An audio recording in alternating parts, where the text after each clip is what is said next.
welcome to episode 1 of the Fundraising Partnership Podcast, where we talk all things lottery and regular giving. This is intended to be a limited series of podcasts where we discuss some of the challenges facing the regular giving side of fundraising and address our thoughts as to how we can overcome and then flourish as charity partners. In this episode, we'll look to explain some of the jargon, talk best practice, bust some lottery player myths, and then discuss the importance of return on investment.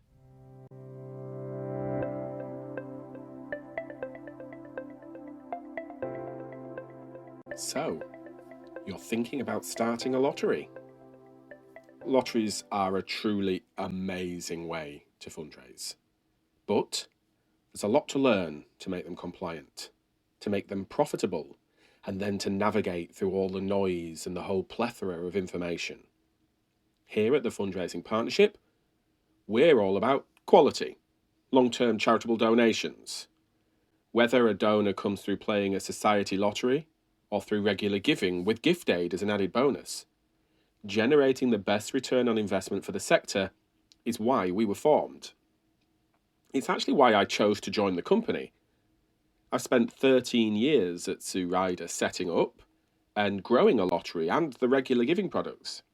I've loved nothing more than sharing my knowledge of the quirks of lotteries, the challenges that I'd overcome, and the successes that came from over a decade's worth of learning about charitable gaming. To find a company that allows me to freely share this information for the good of the sector really shows me that the whole team here has been set up with the same passion as the charities that they're representing. Like a stick of rock, this company's values and its excellence runs through everything that we stand for. So, before we start talking more about lotteries and their benefits, I'm going to tell you a little bit about me. So I started back at Sue Ryder in 2010, running one of their lotteries for 2 hospices in Leeds. And when the charity decided to launch a national charity lottery, I was the one that they came calling for. And 10 years later, I added regular giving to my roster and was responsible for 25% of the charity's fundraising income. The lottery world is a fantastic community, and I'm proud to be able to give back with any type of advice or information that I can to help a charity learn from best practice and navigate the tricky world of lottery compliance. Having spent 13 years in the lottery world, I certainly know that I've gained a lot from the community, and being able to give back now is something I'm proud to do. So, I'm actually going to run you through a little bit of jargon, and it might help you when working with a lottery. And there's plenty of jargon when you're in lottery world. So first of all, LCCP, the Licensing, Conditions and Code of Practice. This is your lottery legal framework. Every rule that you must follow when running a lottery. Now, unfortunately, it is written in a very legal language. So it's best to lock yourself in a dark room and take your time to really understand it. This document, though, you have to think of as your friend. It's a slightly bossy friend, but it's a friend nonetheless. It covers everything that you need to know about how to run a lottery. Now, the document is created and issued by the Gambling Commission, and they govern all of the gambling activity in the UK.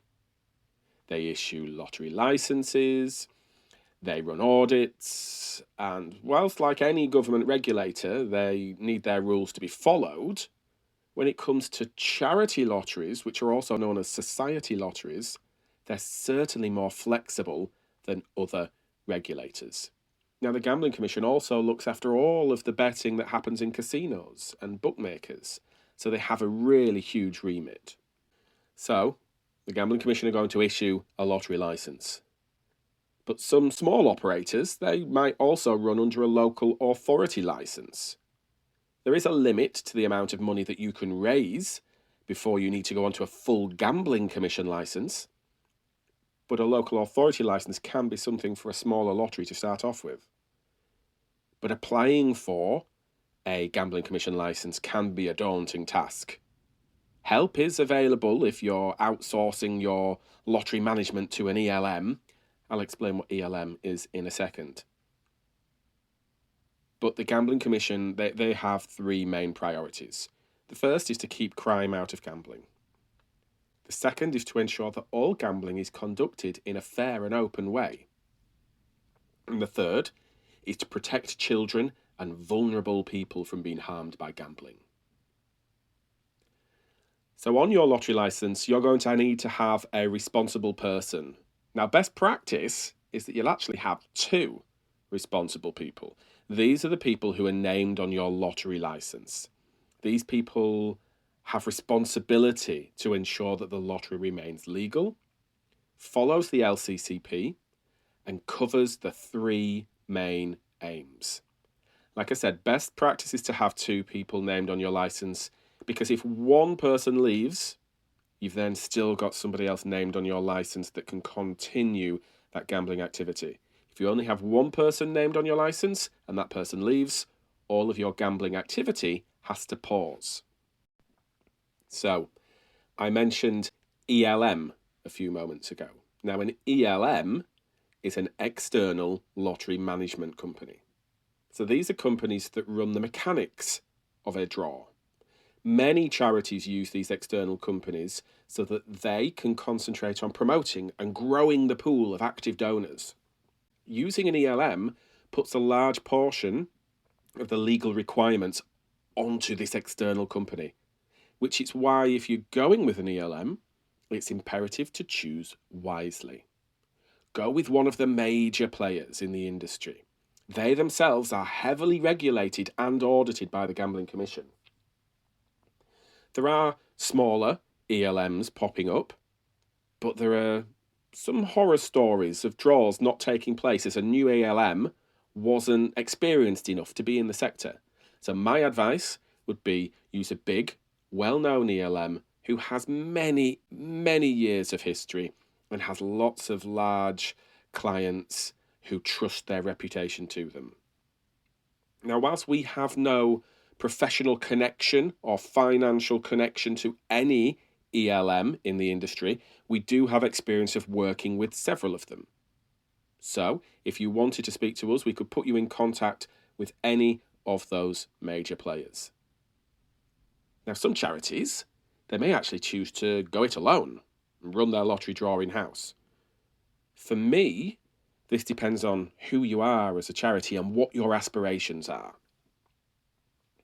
Many of the biggest charity lotteries run with an ELM. So doing it in-house isn't about the size of your charity or the size of your lottery. It's more about whether you want to have that feeling of control over compliance, control over data, and then control over the costs of what it costs to run your lottery draw. So one of the things you might hear about is the 80-20 rule. So what's the 80-20 rule all about? This rule is about the minimum amount of money that your lottery can give back to your charity from every ticket you sell. A minimum of 20p in every £1 of a lottery proceed must be given back to your charity. This is the first thing that has to be done once a ticket has been sold. That's when you can then start thinking about, right, I now have to pay out prize money and I have to pay out running fees. There are certain running costs that can be spread across the course of a whole year, such as your lottery licence, which could be around £1,500 a year.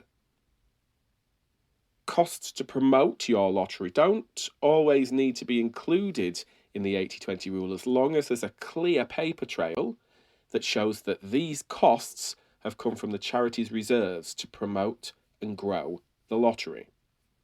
The 80-20 rule, though, is one of the most important rules you'll have when running a lottery. Now, one thing I want to do is also do some myth busting. I've come across loads of false assumptions in my time working with lotteries. The first of which is, well, a lottery allows a charity to connect with a different type of donor. That's just simply wrong. The data shows that the donor profiles of a lottery player, they're similar to any other type of charity donor. The only reason that people think that a lottery connects with a different demographic is because they have promoted the prize money over the cause when they recruited that donor. Donors who play a lottery to win a prize, they cancel much quicker compared to those people who signed up to play because they care about the charity. You want long-term donors with the ability to give to you in other ways in the future, potentially even leave you a legacy. You don't want a demographic of people who give short-term with no desire to support you. Promoting your charitable cause instead of promoting prize money wins hands down every time. It lets gamblers gamble away on the national lottery, but lets charity supporters create you a sustainable base of long-term income that you can plan around. Now, I've seen that this data firsthand at Sue Ryder. The Acorn profile of a lottery player simply proves this theory wrong. They are the same people who give to you in any other way through your charity. Now, the next myth to bust is that, lottery players, they're only in it for the prize. Again, it's just wrong. Research shows that the vast majority of your lottery donors, they don't even know what the prize money is. They only signed up to support the cause playing the lottery because it was the only product that we offered them when we asked them to sign up and support us. The only ones who are interested in the prizes are the ones who were sold a lottery and not sold a charitable donation with a small chance of maybe winning a gift back. Prize-focused players cancel quickly. You want donors who are going to stick around with you in the long term. So with this in mind, it's worth adding that your marketing material doesn't need to be prize-led. Your materials should be about the good that the donor is doing. Promote your amazing cause and don't try and compete with Euro Millions because we simply don't compare. And the last myth to bust is one about lottery players being a lower demographic and giving lower value gifts. Again, we've just said they're not a different demographic. The Acorn profile of a lottery player is the same as most other donors. So with this in mind, by recruiting the right age of donor, you're creating a donor pipeline for other charitable gifts. Let's take the below as an example. Donors whose first interaction with this national charity, their first interaction was lottery. But they also went on to give an additional £4.8 million of non-lottery donations. They also had a really high uptake to legacy when they were asked. The top 5 largest gifts from this national charity's lottery players all stood at over £100,000 each. The highest stood at over £540,000 each. Those are not low-value gifts from a lower demographic audience. These are the same charitable givers who give in many, many other ways. Here's the kicker, though. Only 13.88% of additional donations came in from donors who were under the age of 50. There is a clear correlation between a donor's age and both their longevity in donating through the lottery and the additional gifts that they will make. So choose wisely when you are recruiting your donors. Now, I also just want to throw regular giving into the mix here. I love lotteries. Heck, I set one up and grew it for 13 years. But with prize money costs, ELM fees, gambling licenses, and all of the compliance to tend with, we should be looking more at regular giving with the additional gift aid benefits that this can give. Many charity lotteries, they will start off with around a 50 pence in the pound cost to run the draw and pay out prize money.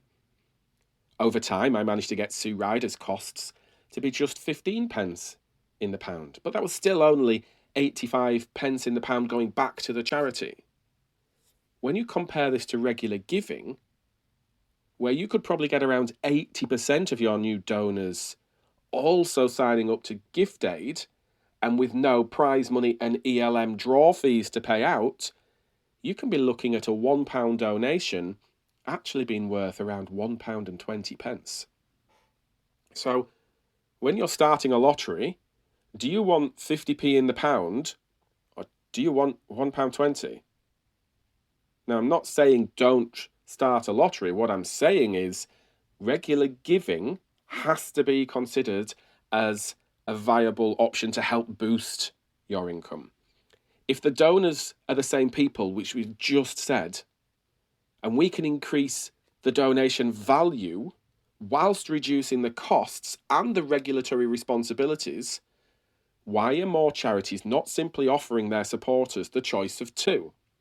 Would you like to play our lottery with a chance of winning a small prize, supporting our amazing cause, or would you like to give us a monthly gift where we can also claim 25% back from the government in gift aid?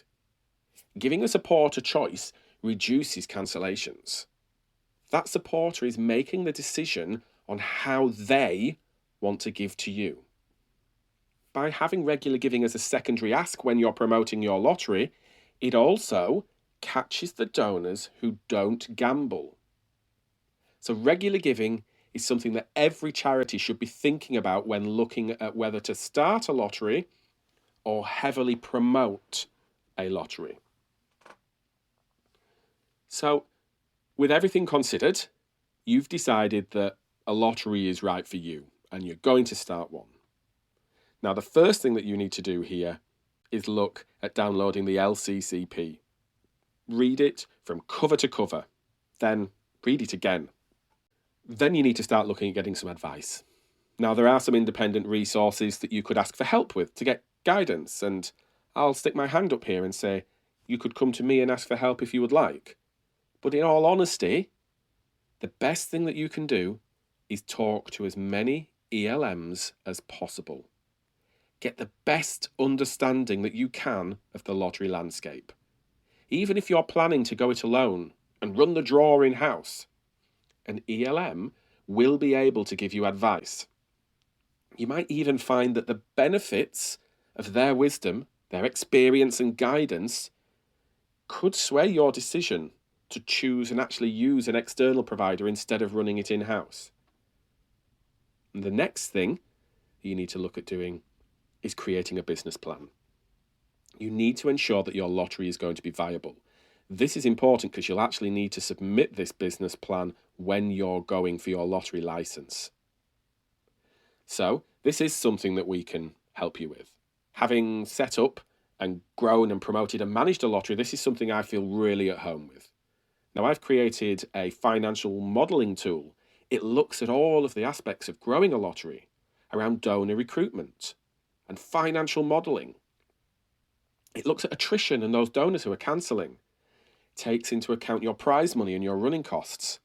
So the tool calculates the phased income and the phased costs on a monthly basis and generates you a profit and loss statement. So, when you're then happy with your business case, you then need to start looking at your lottery turnover and decide, do I start with a local authority lottery licence, where I could sell probably up to £250,000 worth of tickets in a rolling 12-month period? Or am I planning on my lottery being much bigger? In which case you need to start the process with the Gambling Commission to apply for your lottery licence. Now, I'm not going to kid you here. The process to get a licence can be quite grueling. You will need help from several people within your organisation. There'll be people in finance, around banking setup, people in legal, around the standard policies and reporting logs that you'll need. And this is where going with an ELM can be really beneficial, as they'll hold your hand through most of this. They'll even give you example policies that you can use. But if you're going alone, you'll have to answer all sorts of other questions about your technical standards and around how you plan to run the draw and how you plan to store supporters' data. You've also got to pick your responsible people. And these are the people, as we said, who are responsible for looking after the compliance of your lottery. They need to complete an application form themselves to show that they are trustworthy individuals. Again, remember the Gambling Commission's rule, making sure that gambling is fair and open and keeping crime out of gambling. So the responsible people have to go through certain checks. This again can take quite a long process. Now, one thing I would definitely recommend is to join the Lotteries Council. So this trade body not only has an amazing community of people willing to give help and advice, but as a member, they also take care of some of your legal responsibilities, such as making a donation to a charity that helps people with problems they have with gambling. It also gives you access to free resources such as gambling finance and gambling legal assistance. So it is a really beneficial trade body to be a member of. The last thing to remember is that starting your lottery can take several months. So plan well ahead. So now you've got your lottery, how are you going to promote it and get people to play the draw? So I'm going to talk about my experience at Sue Ryder, the 13 years that I spent promoting the lottery and the numbers that I saw. So with any charitable giving, direct marketing, door drops, mailing packs, partially addressed mail, they all have a low response rate, and lottery is no different. Even when you carefully select the addresses and the postcodes you send to through donor profiling, the responses can still be very, very low. And as we know, there are never any guarantees that spending money on cold or warm direct marketing will recruit you any donors. And we saw that at Sue Ryder with low response numbers.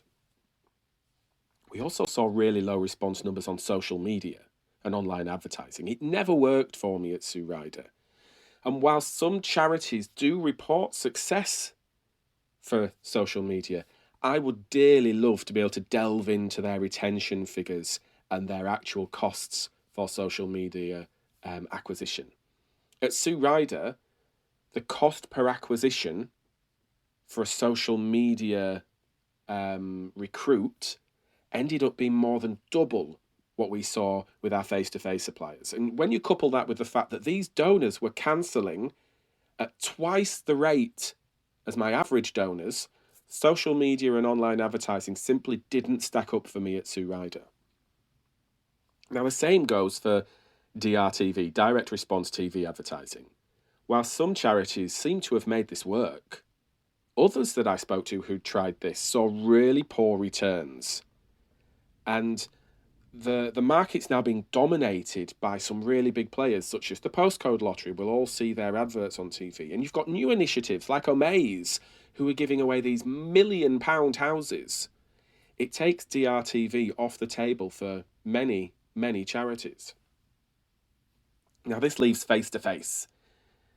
And this is an avenue which we specialise in, so we are obviously going to promote this as a really great way to be able to recruit new donors. But my experience at Sue Ryder showed that face-to-face is an avenue that allows you greater control over your costs and greater control over who you sign up.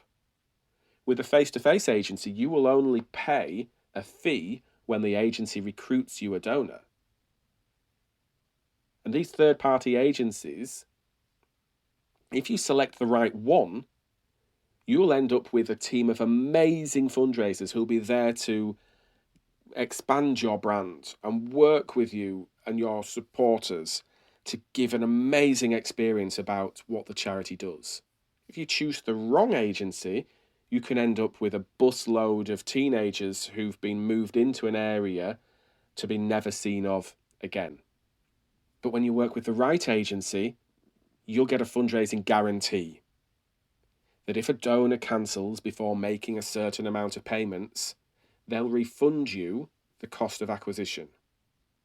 That quality guarantee is really important, and it's something you don't get in any other form of acquisition. Face-to-face generated me over 95% of my sign-ups at SueRider. And by working with these conscientious agencies, it allowed me to insert KPIs into the contract. KPIs around the age of the new donor that I wanted. The data had shown that older donors were not only giving longer in the lottery, but were also giving us additional gifts. Now, one thing that I'm really keen for you to take away is keep return on investment as your priority. Keep it as your main focus. Taking the leap to launch a lottery or invest in mass recruitment for a charity rightly requires a significant amount of thought, planning, consideration, and safeguards. However, if there's one thing that you take from this video, please make sure it's focus on return on investment. Make sure that you focus on taking the biggest slice of the pie for your charity. There's so much pressure on charities to focus on immediate results, rather than thinking about, where will this lottery product be in 10 years' time? What's our long-term goal? Now, we think this way when we're talking about legacies, so why not mass recruitment? With a decent face-to-face recruitment plan and the right face-to-face agency behind you, you'll be making money by the end of your second year. You'll have paid back all of your investment costs. But where the real money starts rolling in is after 2, 3, or 4 years worth of consistent investment in face-to-face. The hospice world, who really kick-started the whole charity lottery movement back in the late 90s, they still have around 25% of their original donors from the 90s still giving to them now on a monthly basis. So when we're talking about 10, 15, or 20 years worth of donations from a large portion of your donors, charities need to stop thinking about how many players have we got in the draw this week and start thinking about how many quality donors have been recruited and what's their potential to give to us in the future with additional gifts. Recruiting the wrong donor due to pressure to perform will actually cost your charity money. So rather than recruiting a younger donor, where we do see evidence that 50% of them cancel within their first 3 months, a charity would make so much more money by simply putting their investment into a 5% savings account. But by focusing on the data, looking at the long-term donation patterns and only recruiting donors in the right age groups where the data has proven that they stick around for the long term, a charity can easily make 3 times their investment back over 5 years. And that's what we do here at the Fundraising Partnership. We take recruitment and retention data, we analyse it to ensure that our fundraisers are not only enhancing the charity partner's brand through amazing, genuine conversations, but also by carefully and skillfully signing up only the right donors. The donors that the data shows have the greatest potential to stay with our charity partners in the long term. Now, because of this approach, we have some of the best cancellation rates in the industry. And it's knowing what we know, we can't accept poor quality recruitment for our partners. We can see that low quality recruitment costs our charity partners money. Recruiting the wrong people costs our charity partners money in the long term. There's a lot of potential income by recruiting the wrong people. And because we know this and because we analyse the data, we simply can't stand for that. So, there is a lot to think about when entering the lottery sphere. But with the right people there to guide you, such as the right ELM or the right face-to-face partner, a charity can really prosper and create a sustainable multi-million-pound income stream with just a few years of investment. So if you have any questions about starting up a lottery, promoting a lottery or regular giving, please feel free to contact us here at the Fundraising Partnership.